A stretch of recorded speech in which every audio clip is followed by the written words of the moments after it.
Oh, Dr. Bacon, thank you for talking with me today. You are a professor, researcher, author, and consultant.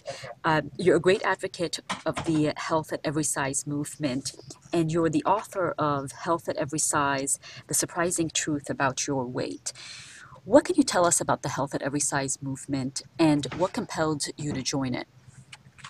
Okay, let me start by tackling the second part of the question about what compelled me to join it. Well, I first started getting involved in these issues basically to save myself. Food and body image issues were just so painful for me when I was growing up. And I tried everything I could to get my weight in a place that I thought was more socially acceptable. And I dieted and I would exercise, and sometimes I would do the fad crazy stuff, and sometimes I would do just what nutritionists and exercise scientists are always advocating for us to do, the more sensible things that they suggest. But what I found was the end result was always that, yeah, temporarily everything worked. But in the long run, I just kept coming back to that old weight. And actually, I found that my weight was creeping up over time, and things were getting no less painful for me along that journey. And in an effort to save myself, I actually just started to study this topic academically to try to figure out what makes sense. How come this isn't working for me? And the more I discovered, the more I realized was that the problem wasn't with me. The problem was that everything that had been suggested just doesn't work. It's just not predicated on science. For example, the whole idea of dieting, it's about trying to control and get your calories down. Well, if your body needs energy, of course it's going to give you signals to eat and to try to get more food in you. So it makes sense that your body's going to be fighting that kind of external control. And the more you study it physiologically, you see how complicated all of this is, that any attempt to try to control your body is going to be met with resistance. Your body gets threatened if it doesn't get the energy it needs. And body fat's a really great way for it to protect itself. So every time you try to fight it, your body's just going to try to build up more protection so that it's got some energy stores in case you decide to do it again.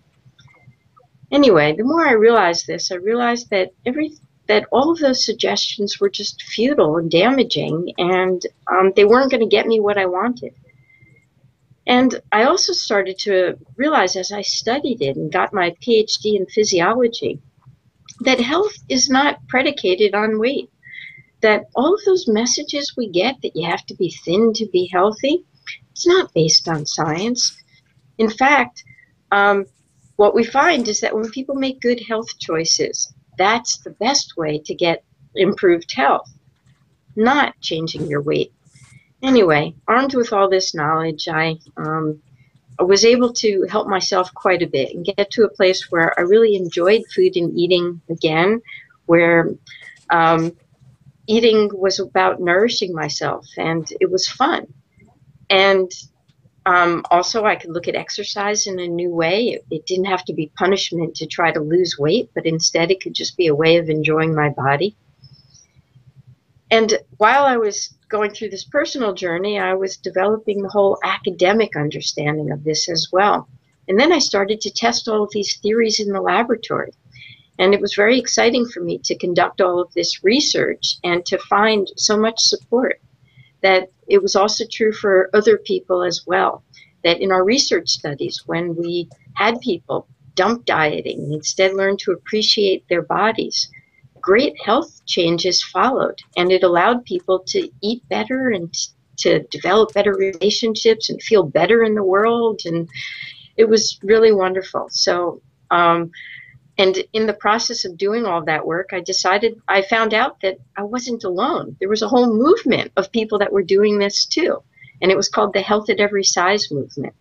So I gradually joined others in this mission.